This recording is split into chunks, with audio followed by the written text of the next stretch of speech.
कौन था वो? सम्राट, जाओ वैद को बुलाओ। जी। सम्राट, सम्राट, ये सब क्या है? आपको क्या हुआ? हत्यारा कौन है? शाही वैद, कृपया सम्राट की जांच करें। ठीक है। सम्राट, सम्राट,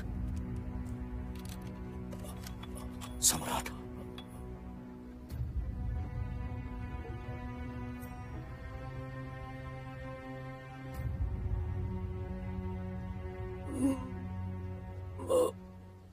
सम्राट, सम्राट को क्या हुआ? राजकुमार फैनियांग, महाराज पहले से ही कमजोर है। उन्होंने इतने साल मेहनत की है। युद्ध पर जाना इनके लिए सही नहीं था। यात्रा और भी कठिन हो चुकी है। महाराज को चक्कर और अकड़न की समस्या है और महाराज का बहुत खून भी बह चुका है। इसलिए तुम सच में एक निकम्मे वैद हो। तुम सिपाहियों, इसका सर काटो। सेनापति, मेरी जान बख्श दीजिए। सेनापति, नहीं सेनापति, मेरी जान बख्श दीजिए। सेनापति, नहीं सेनापति, मेरी जान बख्श दीजिए। आखिर किसमें इतनी हिम्मत है? हमारे इलाके में घुसकर सम्राट की हत्या कर दी। कोई सिपाही उन्हें रोक कैसे नहीं पाया?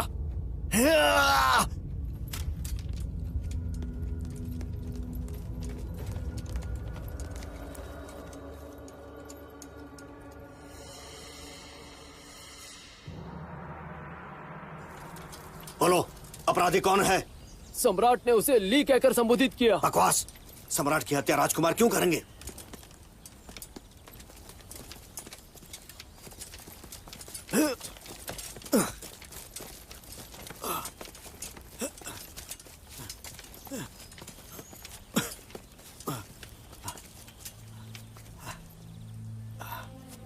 हत्यारा कहाँ है? सेनापति फू, वो हत्यारा बहुत शक्तिशाली है। मैं उसका सामना नहीं कर पाया, लेकिन जब मैं उसके साथ लड़ रहा था तो अचानक ही उसका काला मुखौटा उतर गया और उसका असली चेहरा देखा। हत्यारा कौन है? सॉन्ग सैंग वो यू। राजकुमार ली, ऐसा नहीं हो सकता। वो नहीं कर सकते ये सब। असंभव है, ये नामुमकिन है। ऐसा कैसे हो सकता है? राजकुमार, ऐसा इसलिए है क्योंकि पिछली बार दरबार में सम्राट ने उसे वापस भेज दिया था। उसे राजगद्दी की कोई उम्मीद नहीं है, इसलिए सम्राट की हत्या कर दी। हो सकता है कि वो अभी से सेनाएं ला रहा है ताकि राजगद्दी हत्या सके। सेनापति फू, हमें उसे रोकने के लिए तुरंत शहर वापस जाना होगा। क्या बकवास है ये? सम्राट बहुत प्यार करते थे राजकुमार ली से। राजकुमार धार्मिकता को महत्व देते हैं। वो गद्दी हत्याने के लिए ऐसा नहीं करेंगे। अभी अभी तुमने कहा कि तुम हत्यारे से लड़ नहीं पाए और फिर भी तुमने उसका मुखौटा उतार दिया। तुम्हारे साथ गए सारे सैनिक मर चुके हैं और तुम्हें कोई गंभीर घाव भी नहीं लगा। तुम्हारी बातों पर मुझे जरा सा भी भरोसा नहीं है। मुझे बताओ, तुम किसके लिए काम कर रहे हो? राजकुमार पर आरोप लगाते हो। मुझे पता है आप राजकुमार ली को बहुत अहमियत देते हैं, लेकिन मैंने कभी नहीं सोचा था कि आप इतना गिर जाएंगे कि राजकुमार ली के साथ मिलकर सम्राट की हत्या करेंगे। झूठ बोलना बंद करो सेनापति फू। तुम मुझ पर आरोप लगा रहे हो। हाँ, इस सैन्य अड्डे पर कड़ी सुरक्षा व्यवस्था है। इससे पहले कभी कुछ गलत नहीं हुआ है, लेकिन जैसे ही आप सैन्य अड्डे पर पहुंचे तो एक हत्यारा सम्राट की हत्या करने आ गया। क्या ये बस एक इत्तेफाक है? दुश्मनों के साथ मिलकर हमारे खिलाफ हो गए, फिर भी सम्राट ने आपको एक मौका दिया था, लेकिन आपने प्रायश्चित किया ही नहीं, बल्कि हत्या की योजना बनाई और राजकुमार ली पर दोष डाल दिया। तुम्हारा दिमाग खराब हो गया है। सैनिकों, इसे गिरफ्तार कर लो। पूछो, क्या तुम सचमुच विद्रोह करने वाले हो? मेरे पास बाघ का प्रतीक है। मैं देखता हूँ कि आज यहाँ कौन है जो विद्रोह करना चाहता है। ये सम्राट का बाघ चिन्ह है। ये तुम्हारे पास कहाँ से आया? हाँ बिल्कुल, सेनापति ली और मेरी सम्राट से आज मुलाकात हुई थी। सम्राट ने जानबूझकर आपको जाने के लिए कहा था। सम्राट का आप पर से भरोसा उठ गया था। सम्राट आपको बाघ प्रतीक क्यों देंगे? इस युद्ध में जाने से पहले सम्राट को लगा था कि कोई ना कोई विद्रोह जरूर करेगा, इसलिए सम्राट ने मुझे विद्रोह दबाने के लिए बाघ का प्रतीक दिया। मैंने कभी नहीं सोचा था कि सेनापति वे और सेनापति ली आप राजकुमार फेंग यांग जैसे ही हैं। आप राजकुमार ली के साथ मिले हुए हैं। सम्राट ने आदेश दिया था, अगर कोई दुर्घटना हुई तो विद्रोह करने वालों को मार दिया जाएगा। तुम? ये राज्य का कानून है। सेनापति अपने सम्राट का आदेश का पालन करते हैं और अब जानते हैं कि बाघ प्रतीक सेना का नेतृत्व करता है। जो बात नहीं मानेगा वो राजद्रोही घोषित कर दिया जाएगा। हम ये करेंगे सेनापति।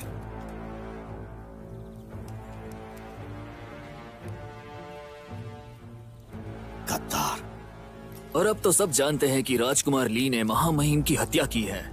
सेनापति वे, सेनापति ली और राजकुमार फेंगयांग, आप सभी राजकुमार ली से मिले हुए हैं। मुझे लगता है कि मुझे एक मिसाल के तौर पर आपके सिर काट देने चाहिए ताकि सबको सबक मिले। रुको, अफवाहों पर विश्वास करने की जरूरत नहीं है सिपाहियों। असल में सेनापति फू ही असली गद्दार है। दूसरों पर आरोप लगाते हो। मैं तुमसे मरते दम तक लड़ूंगा। इन्हें गिरफ्तार कर लो। मार दो इन्हें।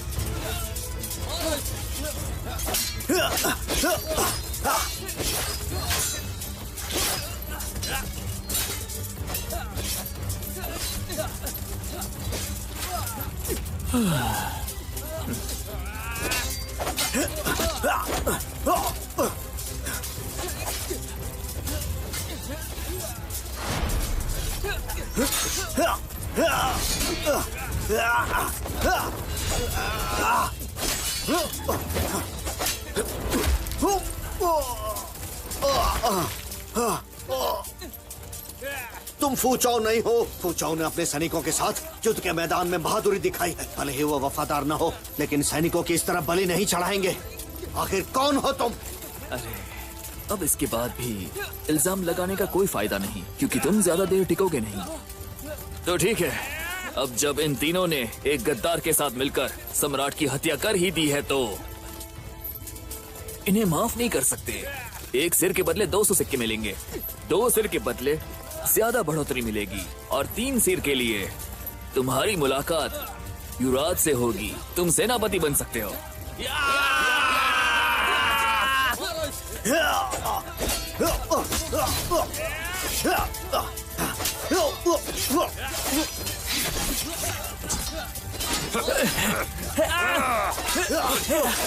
लगता है आज हम यहीं पर मर जाएंगे। आखिरी सांस तक लड़ेंगे।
उसे मेरे पास वापस लेकर आओ। सिपाहियों, मेरे साथ चलो।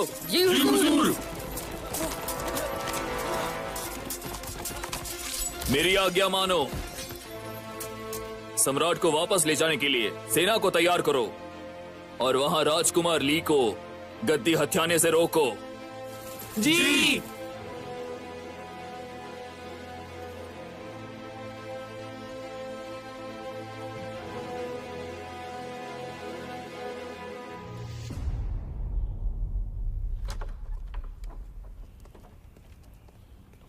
सेनापति, सेना से खत आया है। विद्रोह सफल रहा। और नुकसान का क्या? खत में इसका जिक्र नहीं था, लेकिन यह लिखा हुआ था कि सम्राट अब नहीं रहे।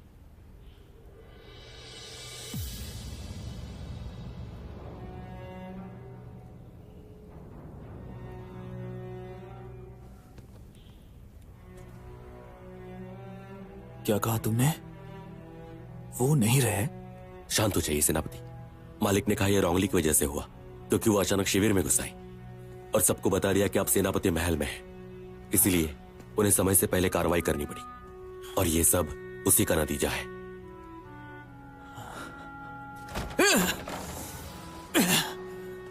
रोंगली अब कहां है? सेना का शिविर छोड़ने के बाद से हम उन्हें ढूंढ नहीं पा रहे। उसकी तलाश के लिए किसी को भेजो। सेना शिविर से लेकर दक्षिण सीमा तक कोना कोना छान मारो। राजकुमार ली और रोंग ली को ढूंढो, उन्हें मिलने मत देना। इस बारे में कुछ भी पता चले तो मुझे बताना। मेरा आदेश पहुंचा दो, अभी के अभी। जी सेनापति। रुको। रोंग ली को चोट ना लगे। जी समझ गया, आप चिंता मत कीजिए।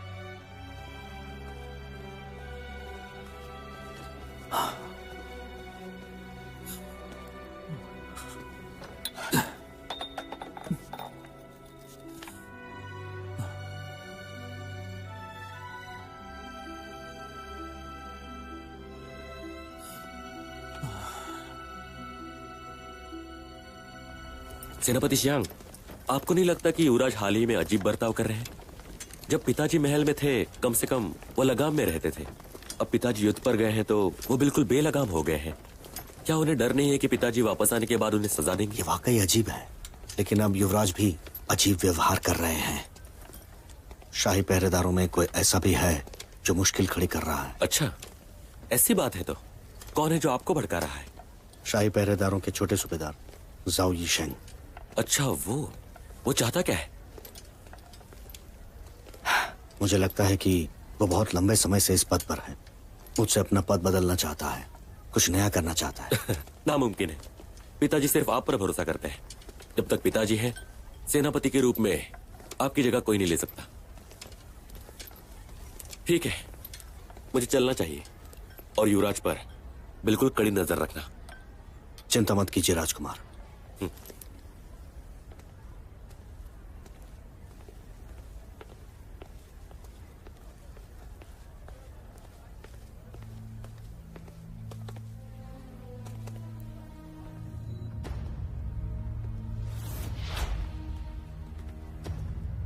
कौन हो तुम लोग?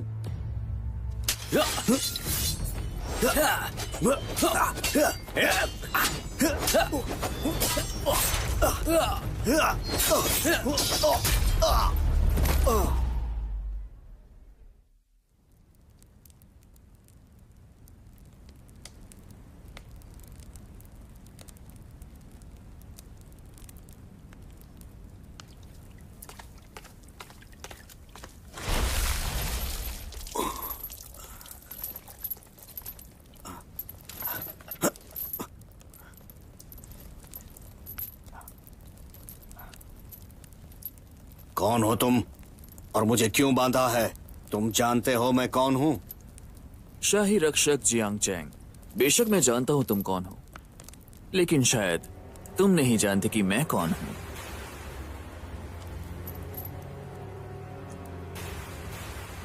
फूचो, तुम शहर में कब वापस आए? तुम्हें मुझे पूछना चाहिए कि क्यों मैं अभी भी शहर में हूं।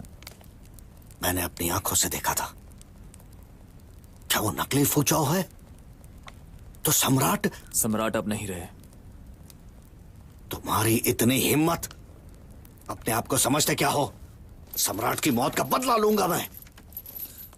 तुम उनके लिए मुझे एक बार मार चुके हो। क्या मतलब है तुम्हारा? 16 साल पहले जब मैं एक छोटा बच्चा था, तुमने अपने आदमियों के साथ 5 साल तक मेरा पीछा किया, शहर से उपनगर तक और पहाड़ों से नदियों तक। उन 5 सालों में मैं पेट भर खाना नहीं खा पाया और ना ही चैन से सो पाया। क्या तुम्हें ये सब याद नहीं है? मैंने तुम्हें मार दिया और तुम नदी में गिर गए। मैंने 5 साल तक तुम्हारे साथ लुका छुपी का खेल खेला था, मुझे याद है। अगर तुम जानते कि मैं जिंदा हूं तो तुम मुझे ढूंढने की कोशिश करते। तुमने मुझे धोखा दिया था।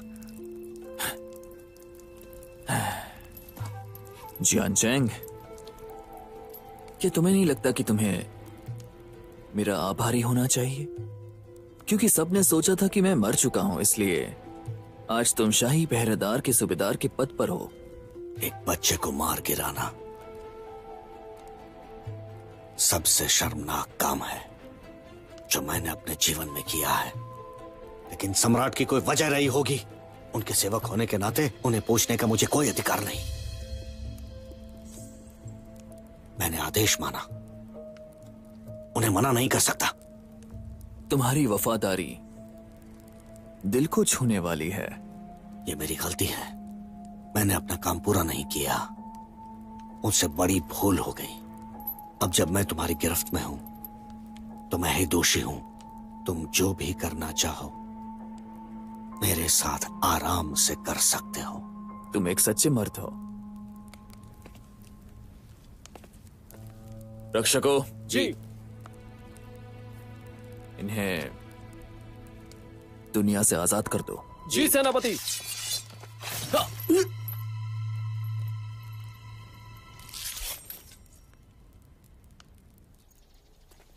मैंने सुना है कि सम्राट के जाने के बाद युवराज हर रात मौज मस्ती कर रहे हैं। उन्होंने राष्ट्रीय मामलों में लापरवाही दिखाई। एक युवराज जैसा संयम नहीं है उनमें। एक पत्नी होने के नाते तुम्हें उन्हें सलाह देनी चाहिए, कहो कि खुद पर लगाम लगाए। लगता है आप मुझसे कुछ ज्यादा ही खफा हैं। मेरा प्रणाम स्वीकार कीजिए माँ। सबको पता है कि आप बेकाबू और लापरवाह हो गए हैं। कम से कम माँ से तो ऐसे बात मत कीजिए। आपकी माँ आपके भले के लिए कह रही हैं। चुप रहो तुम।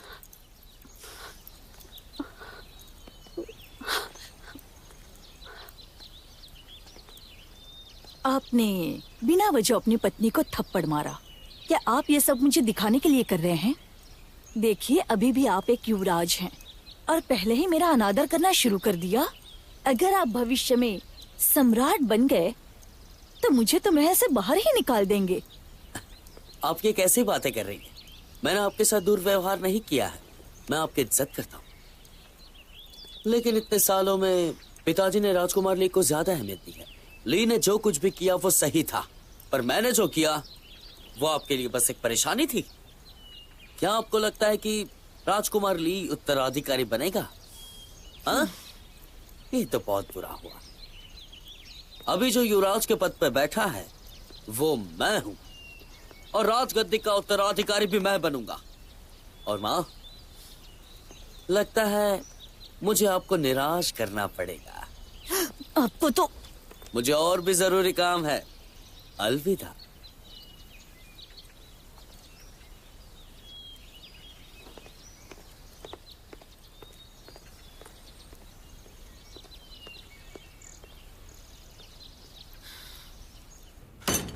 प्रतिशोध का सिद्धांत बहुत सक्षम है ना? अभी क्या समय हुआ है? फू के बारे में खबर क्यों नहीं मिली? चिंता मत कीजिए, कोई खबर नहीं होने का मतलब है अभी सही समय नहीं आया। समय नहीं था? समय नहीं था तो क्या कर रहे थे? कब आएगा वो समय? ये फू भी ना, हाँ? कोई कदम क्यों नहीं उठा रहा है? आखिर उसकी योजना क्या है? मुझे कुछ भी समझ में नहीं आ रहा है। वो भी तुम लोगों के जैसा है। वो मुझे गंभीरता से नहीं लेता। जब मैं सिंहासन पर बैठूंगा ना, उसके बाद उससे फू, सेनापति फू,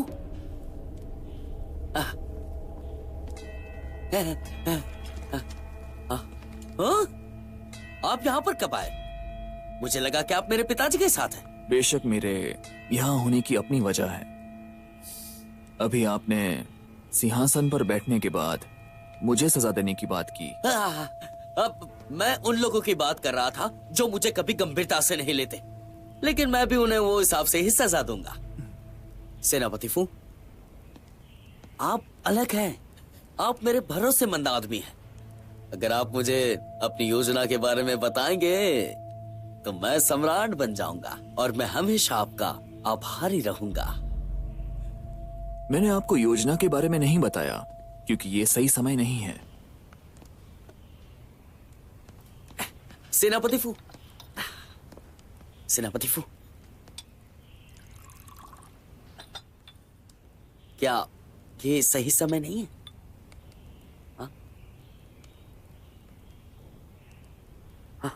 देखिए, आज मैं यहाँ आपको कुछ कहने आया हूँ।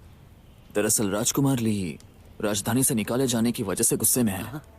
सम्राट की हत्या करने के लिए सैन्य अड्डे में घुसपैठ की। क्या? सम्राट बहुत बुरी तरह घायल हो गए हैं। उन्हें वापस राजधानी लाया जा रहा है। आपने कहा कि राजकुमार ली ने हत्या की है। ये नामुमकिन है। सेनापति फू, ओ सेनापति फू, मुझे बताइए, क्या यही आपकी योजना है? अब मेरे पिता सचमुच नहीं रहे। आपने नहीं बताया कि आप मेरे पिताजी को मार डालोगे। आपने वो कहावत तो सुनी ही होगी, एक म्यान में दो तलवारें नहीं रह सकती। जिस दिन से आप हमारे साथ जुड़ गए हैं तो आपको भी इसका ख्याल आया ही होगा। युवराज, कहीं आप ये तो नहीं सोचते कि अगर सम्राट जिंदा रहे तो आपको गद्दी मिलेगी? मुझे लगता है कि सेना बहुत जल्दी ये खबर दरबार तक पहुंचा ही देगी। इस खबर को दबा दीजिए, हमारे दुश्मनों को इसकी भनक ना लगे। शाही रक्षक जियांग चेंग को तो मैंने पहले ही ठिकाने लगा दिया है कि क्या? आप अब सूबेदार जाओ ही जैंग को नया सूबेदार नियुक्त कर सकते हैं। सही समय पर वो हमारा साथ देंगे। और राजकुमार चैन की चिंता मत कीजिए, दरबार अपने आप चलेगा। नहीं, सूबेदार के पद के लिए और भी उपयुक्त उम्मीदवार हो।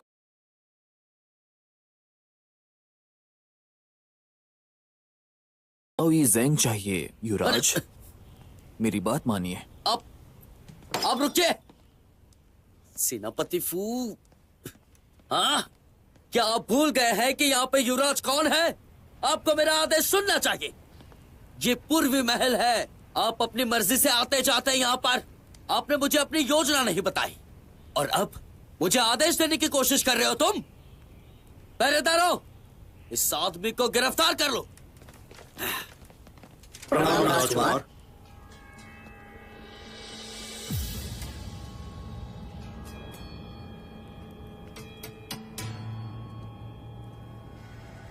क्या कहा?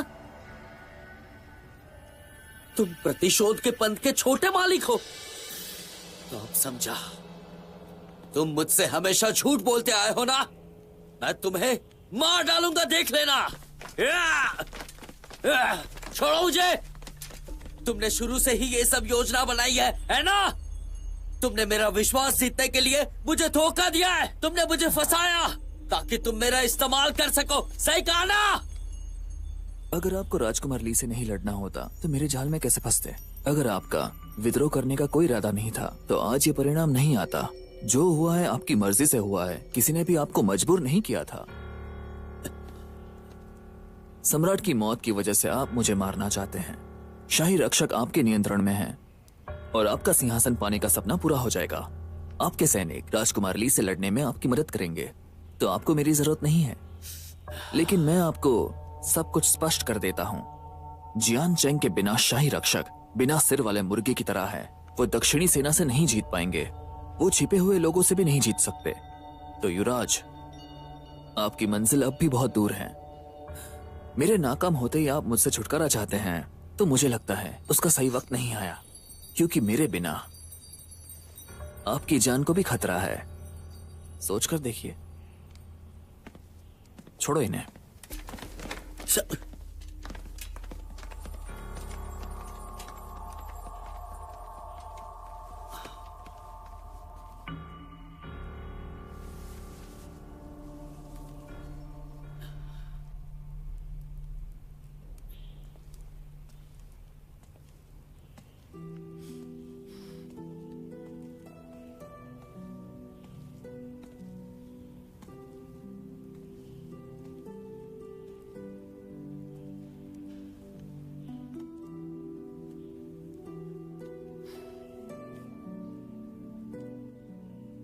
क्या वो मुझे मार देगा? जी हाँ, क्या वो मुझे मार देगा? वो आपको मारेगा या नहीं मुझे नहीं पता। मुझे बस ये पता है कि अगर आप उसे फिर से कभी मारने के बारे में सोचेंगे तो मैं आपको पहले मार दूंगी। तुम ऐसा नहीं कर।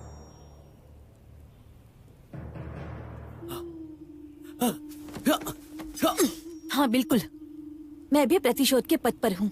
फू के आदेश पर ही मैं आपकी मदद करने के लिए आई हूँ। जब तक आप हमारी बात मानेंगे तब तक ही ये शाही उपाधि आपकी रहेगी। लेकिन अगर आपने नहीं माना तो मुझे लगता है कि मुझे आपको समझाने का कोई और तरीका सोचना पड़ेगा। पर आप समझदार हैं, आप अपने लिए मुश्किलें नहीं बढ़ाएंगे।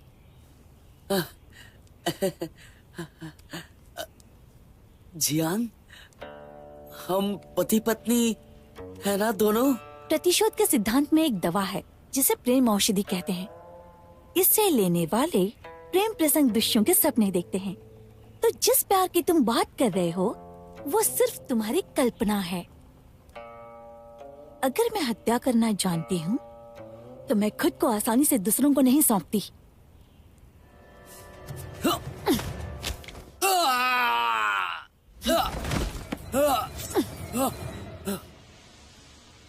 क्या तुम जानते हो कि हर बार जब तुम मुझे छूते हो तब मेरा मन करता है कि मैं तुम्हारी हर एक उंगली को काट दूं।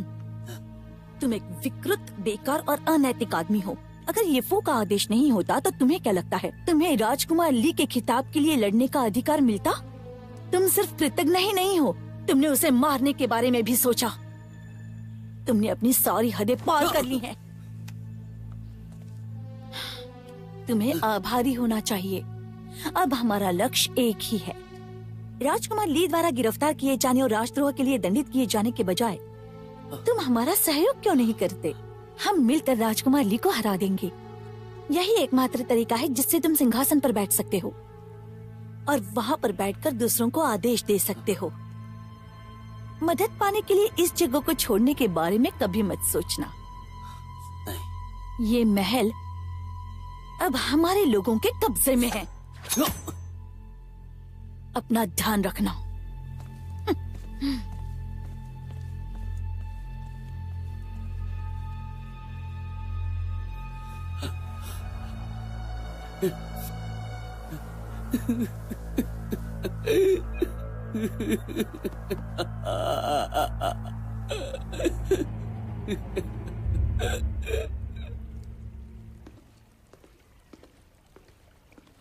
सेनापति, रोंगली के बारे में खबर है, वो चिंताओं के नजदीक है। तैयारी करो। जी।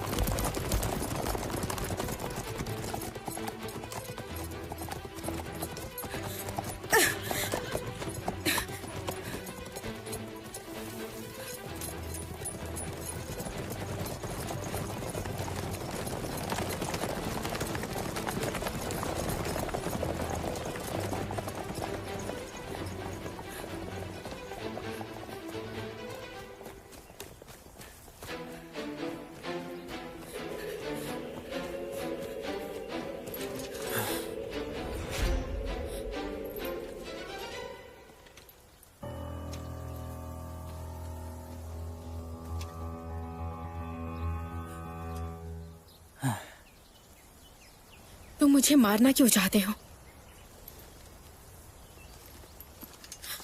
पास मत आना। तुम फू नहीं हो सकते। फू तुम्हारे जैसा सनकी नहीं है। आखिर कौन हो तुम? फू का भेष लेकर सम्राट को क्यों मारा? लगता है आप उन्हें अच्छी तरह समझती हैं, लेकिन दुर्भाग्य से वो यहाँ नहीं है और उस तक तुम्हारी बातें नहीं पहुंच सकती। क्योंकि तुम जानती हो कि मैंने सम्राट को नुकसान पहुंचाया है, इसका मतलब यह है कि तुम वहीं पर थी। अगर ऐसा है तो मैं तुम्हें यहां से भागने नहीं दे सकता।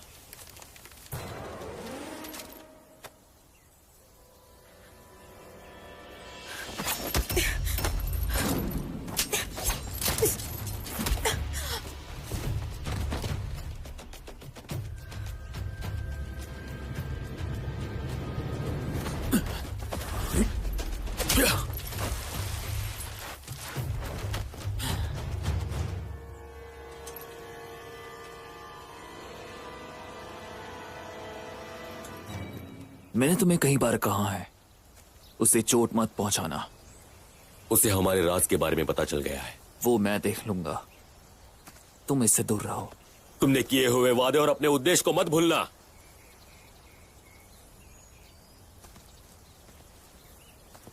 तुम मेरे साथ काफी सख्त होते जा रहे हो, और तो और लापरवाह भी होते जा रहे हो। तुम्हें सैनिकों को काबू में रखना था, लेकिन तुमने एक बड़ा हत्याकांड कर दिया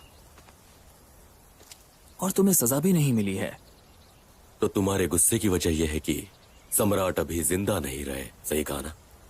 वो अब ये मत कहना कि तुम अब भी उसे पिता की तरह मानते हो, लेकिन उसने मरने तक भी ये नहीं माना कि तुम उसके बेटे हो। वो कहता रहा कि देश की भलाई के लिए तुम्हें मारना ही होगा, उसे कोई पछतावा नहीं मैं था। अपनी बात फिर से दोहराता हूँ, मैंने पहले ही कहा था उन्हें मारना नहीं था, मेरा उद्देश्य पूरा नहीं हुआ, लेकिन तुमने मेरी बात नहीं मानी। पहले तो मेरी योजना उसे इतने जल्दी मारने की नहीं थी, लेकिन तुमने रोंगली को काबू में नहीं रखा, उसने सारी योजना खराब कर दी। तो मेरे पास दूसरा विकल्प नहीं था, लेकिन यह भी अच्छा ही है, अब ये ऊपर जाकर तुम्हारी मां से माफी मांग सके। रोंगली का बहाना मत दो, मैं अंधा नहीं हूं। तुम हमेशा से उसे मारना चाहते थे, इसलिए तुम भूल गए कि उसकी मौत मैं तय करूंगा। अगर उसे मारना ही होता तो कब का उसे मार चुका होता। मैं चाहता था कि वो मेरी मां से माफी मांगे, ये मुझ पर निर्भर करता। हालांकि तुमने प्रतिशोध का सिद्धांत स्थापित कर दिया। इस राज्य की सारी सेनाएं मेरे नियंत्रण में हैं। मैं तुम्हें चेतावनी दे रहा हूं, अगर तुम फिर से मेरे खिलाफ गए तो तुम बच नहीं पाओगे।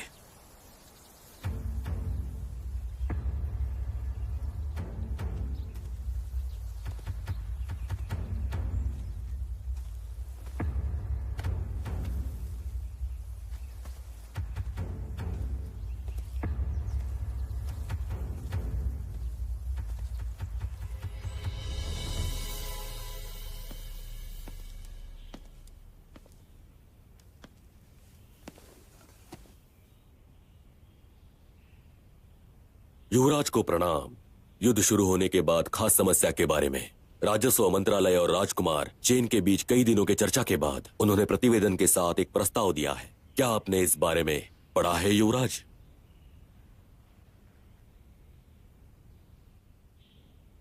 युवराज, युवराज, हाँ वित्त मंत्री आपसे अनाज के सिलसिले में कुछ पूछ रहे हैं युवराज। हाँ, प्रतिवेदन। आखिर कौन सा प्रतिवेदन? क्या आपने फिर से शराब पी ली युवराज?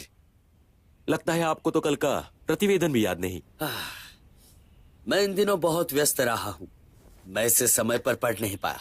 पढ़ने के बाद ही चर्चा करेंगे। बर्खास्त, आज मेरी तबीयत बिल्कुल ठीक नहीं है। अगर कुछ जरूरी काम हो तो कल मुझसे बात कर लेना।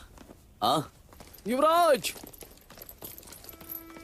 सैन्य दल से आपातकालीन खबर है। उठो उठो।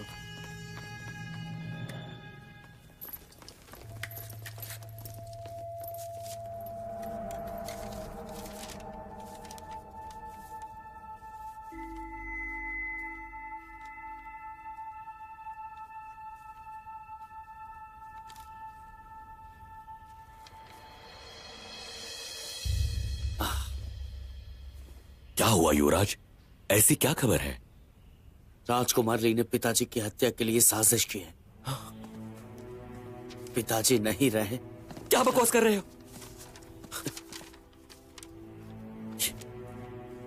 ये प्रतिवेदन किसने बनाया?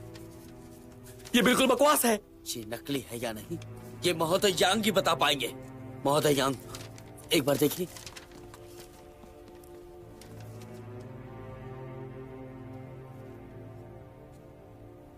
युवराज, ये मोहर तो बिल्कुल असली है, लेकिन मेरे ख्याल से कोई गलतफहमी हुई होगी।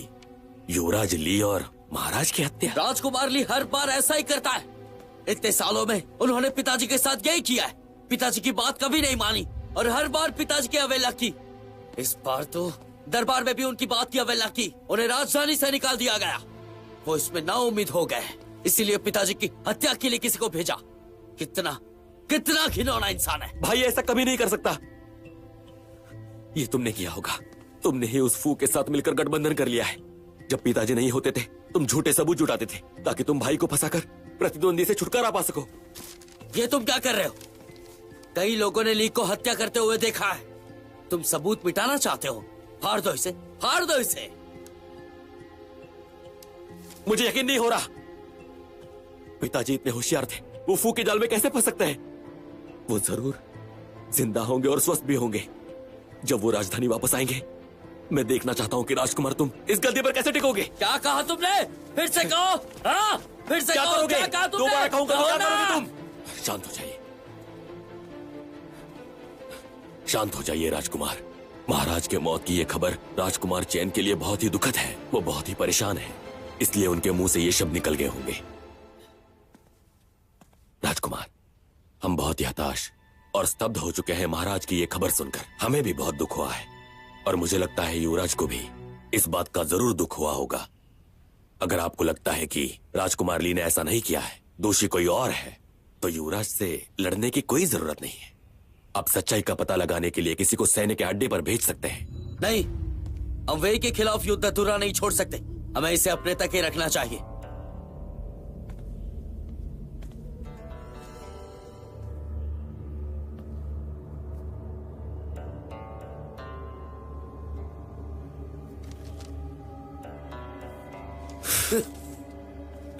चैन, रुको, रुक जाओ। युवराज शांत हो जाइए।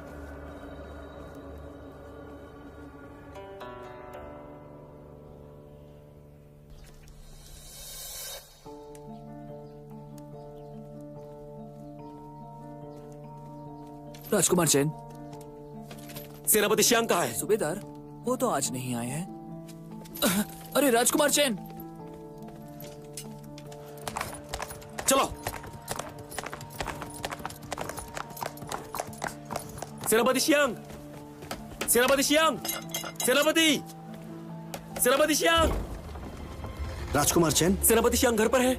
वो कल रात से घर वापस नहीं आए। उन्हें ढूंढने की कोशिश की, लेकिन अब तक कुछ पता नहीं चला। ये तो बहुत बुरी खबर है। ऐसा कैसे हुआ? चलो, चलो।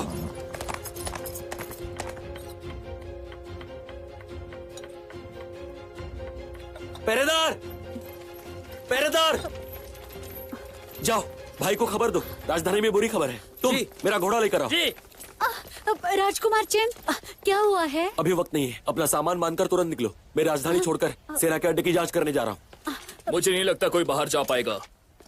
जब मैं वापस आया तो मैंने देखा कि हर द्वार पर कड़ी सुरक्षा है। अंदर आया जा सकता है, बाहर नहीं जा सकते। क्या कहा? भाई आप आ गए? हाँ, अच्छी बात है। राजकुमारी की औषधि लाई? मैं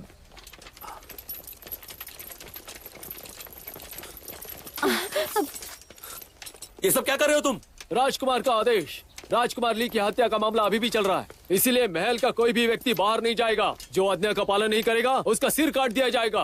राजकुमार चैन, आपको फिलहाल यही रहने का आदेश है। झाओ युशेंग, ये क्या कर रहे हो तुम? जाने से पहले पिताजी ने मुझे राजकुमार की मदद करने का आदेश दिया है और शाही रक्षक मेरे नियंत्रण में है। उनके उपसेनापति होने के बावजूद तुम मेरी आज्ञा कैसे नहीं मान रहे और मुझे ही बंदी बना रहे हो? मैं ऐसा नहीं कर सकता, लेकिन मैं युवराज के आदेश के विरुद्ध बिल्कुल नहीं जा सकता। हालांकि शाही रक्षक आपकी कमान में है। शाही रक्षकों के सूबेदार जियांग चैन कल रात शहर के बाहर मृत पाए गए।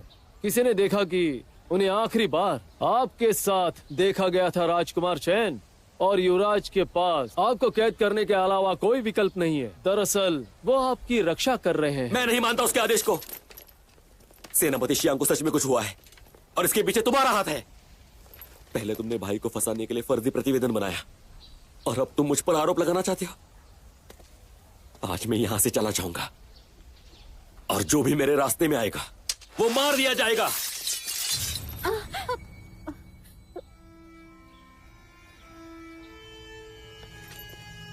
युवराज लापरवाही ना करे, उन्हें मारने से कुछ नहीं होने वाला है। मैंने सैन्य प्रतिवेदन के बारे में कुछ सुना है। मुझे नहीं लगता राजकुमार ली ऐसा कुछ करेंगे, लेकिन अब पूरी राजधानी युवराज के नियंत्रण में है। अगर हम यहाँ से बाहर निकल जाए तो भी हम राजधानी नहीं छोड़ सकते। तो फिर हमें क्या करना चाहिए? हमें हार मान लेनी चाहिए? ऐसा सुना है कि सेना वापस आ रही है। मुझे लगता है राजकुमार ली जल्द ही वापस आ जाएंगे। युवराज से सीधा मुकाबला अच्छा नहीं रहेगा। आप खुद पर काबू रखें ताकि राजकुमार ली की मदद कर सकें। फिर आप दोनों कुछ कर सकते हैं। भाई ने बिल्कुल सही कहा। यहाँ बहुत सारे लोग हैं, तुम जीत नहीं सकते और ना ही हम तुम्हें बचा सकते। मुझे परवाह नहीं है कि तुम दूसरों को रोकना चाहते हो या नहीं, लेकिन मेरी औषधि पहुँचनी चाहिए। आपका मतलब क्या है? ये सेनापति की पत्नी के बारे में बात कर रही हैं। राजकुमारी रोंगली बीमार हैं। इन्हें उनके लिए एक शांत जगह पर नई औषधि बनाने के लिए नियुक्त किया है। इनका काम पूरा होने वाला है, हम इन्हें बाहर नहीं भेज सकते। ऐसे में अगर राजकुमारी को कुछ हुआ तो क्या आप उसकी जिम्मेदारी लेंगे? क्योंकि ये सेनापति फू की पत्नी की दवा का सवाल है तो मैं आपको नहीं रोकूंगा। जब वो दवा लेने आएंगी तो मैं आपको जाने दूंगा। राजकुमार चैन, इतना गुस्सा होने की जरूरत नहीं है। मैं ये सिर्फ दिखावे के लिए कर रहा हूँ। जब तक आप राजकुमार ली को कोई संदेश नहीं भेजते, मैं इस महल के लोगों को परेशान नहीं करूंगा। मैं बस अपने आदमियों को बाहर तैनात कर रहा हूँ। आप महल के अंदर जो चाहे कर सकते हैं। जब राजकुमार ली यहाँ होंगे तो हम यहाँ से तुरंत निकल जाएंगे। दफा हो जाओ। सभी निकास द्वारों पर पहरा दो। हट जाओ। उसने कहा वो युवराज का आदेश मान रहा है, लेकिन वो तो फू का आदेश मान रहा है। जब मैं पश्चिमी ची वापस गया तो मैं महाराज से नहीं मिल पाया। मुझे दवा भी नहीं मिली। मैंने सुना कि राजकुमारी रोंगली लापता हो गई, तो मैंने उनकी तलाश की। पता चला सेनापति फू के हवेली में आ गई हैं। मुझे उनकी हालत को लेकर बहुत फिक्र है। मुझे हवेली जाना ही होगा। मैनियो को क्या हुआ है? लंबी कहानी है। राजकुमार चैन, इन दोनों की सुरक्षा मैं आप पर सौंपता हूँ। चिंता मत करो, जब तक मैं यहाँ पर हूँ उन्हें छूने की कोई हिम्मत नहीं करेगा। लेकिन मैनियो बीमार है, इसलिए उसे कुछ मत बताना। जो भी आज यहाँ हुआ है उसे छुपा कर रखना। मुझे पता है। अलविदा। अब